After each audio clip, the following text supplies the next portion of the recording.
पत्रकार पोहा वाले की जो कहानी है वो थोड़ी सी दिसंबर 22 में ले ऑफ हो गया था। तो उसी टाइम मेडिकल इमरजेंसी भी आई।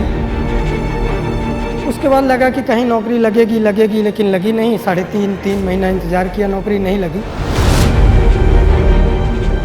असिस्टेंट न्यूज़ एडिटर से लेके IMC से पढ़ाई करने के बाद ये पोहा का स्टॉल लगाएंगे तो कैसा होगा, क्या लगेगा। सर्वाइवल के लिए ये तो ज़रूरी है ना। 50 से 60 का फुटफॉल है, बट ठीक है मेरे लिए, मुझे कोई दिक्कत नहीं है। मेरा पहले भी एम था कि ये 25 से 2700 रुपये आ जाएंगे तो मेरा काम हो जाएगा।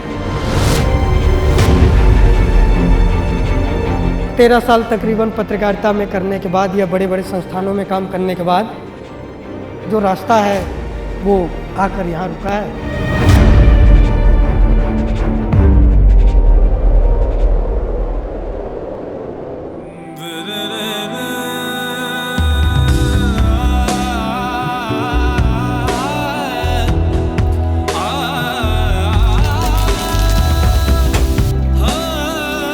पत्रकार पोहा वाले की जो कहानी है वो थोड़ी सी लोगों को बहुत अच्छी लग रही है, लेकिन उसके पीछे बहुत सारी चीज़ें भी हैं।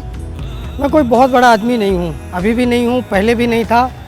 एक आम इंसान, बहुत एक गांव का लड़का हूँ। कटनी मेरा नेटिव प्लेस है। अनूपपुर में शुरुआती पढ़ाई लिखाई हुई है और ग्रेजुएशन के बाद की जितनी पढ़ाई है ग्रेजुएशन से लेके वो सब इंदौर में हुई है। शुरुआती पढ़ाई मैंने BSc कंप्यूटर साइंस से की है, इंदौर के PMB गुजराती साइंस कॉलेज से, जो कि देवी अहिल्या विश्वविद्यालय से एफिलिएटेड है। उसके बाद मैंने 2 साल इंश्योरेंस सेक्टर में भी काम किया, कुछ पॉलिसीज बेची। उसके बाद 1 साल मैंने माखनलाल चतुर्वेदी विश्वविद्यालय से मैंने 1 साल का डिप्लोमा लिया है, PG डिप्लोमा हिंदी जर्नलिज्म में। और एक छोटी मैगजीन है इंदौर की, इंदौर बीट मैगजीन शुरू हुई थी, मैं उसमें अपना इंटर्नशिप भी कर रहा था। 2250 रुपये मुझे मिलते थे।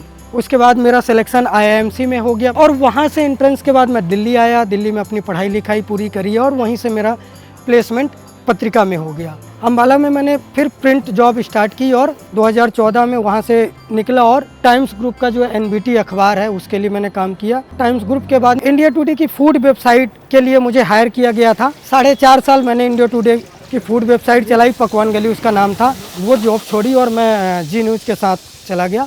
जी न्यूज़ में 3.5 साल, तकरीबन 3 साल रहा। उसके बाद वहाँ से थोड़ा सा मामला बिगड़ा, जिसको बोलते हैं कि थोड़ा सा ले ऑफ हुआ।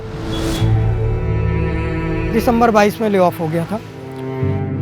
फिर मैंने अपने जितने भी ग्रुप सर्कल हैं या जितने भी जगह हैं, मैंने पता किया कि कहीं जॉब हो, कहीं नौकरी हो। ऐसा हुआ भी कि नौकरी लगते रह गई, ऑफर लेटर हाथ में आना, मेल पे आना रह गया।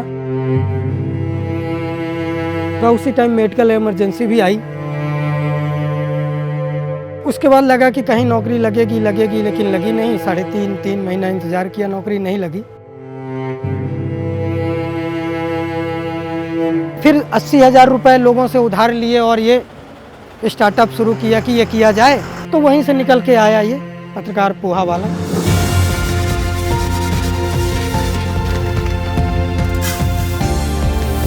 मैंने बहुत देखा है लोगों के कि पोहा, तो मैंने लगा कि लोगों को इंदौर का पोहा, ओरिजिनल पोहा जो है ना, वो टेस्ट कराया जाए। इसलिए वो इंदौर का पोहा लेके आया हूँ। मेरा पोहा खिला बनता है, उसकी भी एक ट्रिक है। मैं मोटा वाला पोहा इस्तेमाल करता हूँ और आपने देखा है कि इसको 10 से 15 मिनट तक मैं भिगो कर रखा था। तो ये पोहा भी आप देख रहे हैं अभी ऐसा है। जब इसमें तड़का लग जाएगा तो ये खिला हो जाएगा। तो पोहा में अब तड़का लगाऊंगा। तो इंदौरी पोहा में जो तड़का लगता है, आप देख लीजिए कि 5 बड़ी चीज़ें होती हैं। इसमें से राई है, सौंफ है, खड़ा धना है, कड़ी पत्ता पर्याप्त मात्रा में जाती है इसमें। कड़ी पत्ता के बाद इस पे जाएगी हल्दी और जाएगी हींग। सब तड़का हो गया रेडी। सर हल्दी हो गई, सब चीज़ें हो गई। अब थोड़ा सा इसमें मिठास के लिए देखिएगा क्या डाल रहा हूँ। ये चीनी है, मिठास के साथ में थोड़ा सा नमकीन भी होना चाहिए। और सर कुछ नहीं करना है, इसको बढ़िया तरीके से मिलाते हैं। सिर्फ इंदौर का पोहा लेके नहीं आया, इंदौर का नमकीन भी है, इंदौर के मसाले भी हैं, वो सब इंदौर का है। दिल्ली का क्या है, तो दिल्ली की कुछ मूंगफली है, प्याज है, अनार है, दिल्ली का पानी है और आप सब लोगों की मोहब्बत है।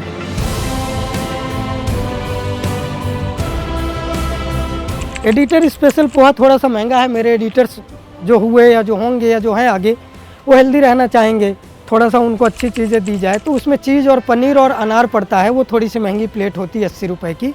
और एक सोशल मीडिया स्टार पोहा है, वो 60 रुपये का, उसमें ओनली चीज़ पड़ती है, अनार पड़ता है। और एक नॉर्मल पोहा जो मेरा रिपोर्टर स्पेशल पोहा है, वो सबसे ज़्यादा डिमांड में है, 50 और 30 का है, वो पोहा रखते हैं। और साथ में उसी का इंदौरी स्पेशल पोहा है। और इन सब पोहों के साथ में आपको दिल्ली एनसीआर में कहीं नहीं मिलेगा जो मैं देता हूँ। इन सब पोहे के साथ में, पोहे की प्लेट के साथ में एक जलेबी फ्री देता हूँ, वो कम्प्लीमेंट्री कह लीजिए या उसको कह लीजिए कि लोगों को इंदौर का जो असली पोहा जलेबी है वो लोगों को खिलाया जाए। मैं जलेबी का बैटर सुबह ही 3-4 घंटे पहले, मतलब 10-11 बजे तक ये बैटर मेरा तैयार हो जाता है। मैदा है और कुछ नहीं है। और फर्मेंट करने के लिए मैं इसमें डालता हूँ हमेशा ये जो उड़द दाल है, उसको भिगोकर और फिर पीस लेता हूँ, तो ये पूरा का पूरा दाल चली जाएगी इसमें। तो ये खमीर जब आपके पास नहीं होता है तो उसका बढ़िया सप्लीमेंट है कि मैं इस्तेमाल कर लेता हूँ उड़द की दाल।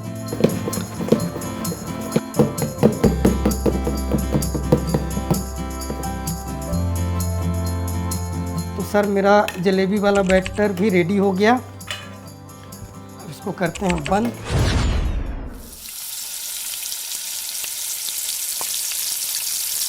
इसके अलावा मेरे पास साबूदाना खिचड़ी है, जो इंदौर के सराफा बाज़ार की फेमस फरियाली खिचड़ी है।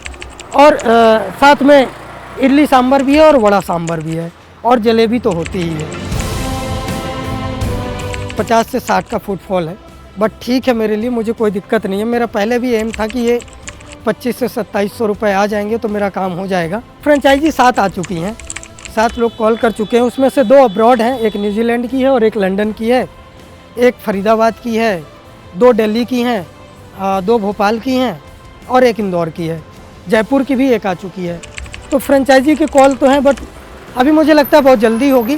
फैमिली के सपोर्ट के बिना तो आप कुछ नहीं कर सकते ना, चाहे आप वो आपका अपना वाइफ का हो या ये हो या आपके अपने जो ब्लड रिलेशन में है उनमें हो, तो सपोर्ट तो ज़रूरी है। मैंने कॉल किया, कई लोगों से, 1-2 लोगों से राय लिया कि अब मुझे इस पे जाना है। कुछ लोग शॉक्ड हुए, खासकर मेरे घर पक्ष के लोग, कि यार ये असिस्टेंट न्यूज़ एडिटर से लेके आईएमसी से पढ़ाई करने के बाद 13 साल पत्रकारिता करने के बाद आप ये पोहा का स्टॉल लगाएंगे तो कैसा होगा, क्या लगेगा। तो मैंने कहा कि अगर सर्वाइवल के लिए ये तो ज़रूरी है ना। 13 साल तकरीबन पत्रकारिता में करने के बाद या बड़े बड़े संस्थानों में काम करने के बाद जो रास्ता है वो आकर यहाँ रुका है। अब देखते हैं, ये मंजिल है, ये सफ़र है, कहाँ तक जाता है।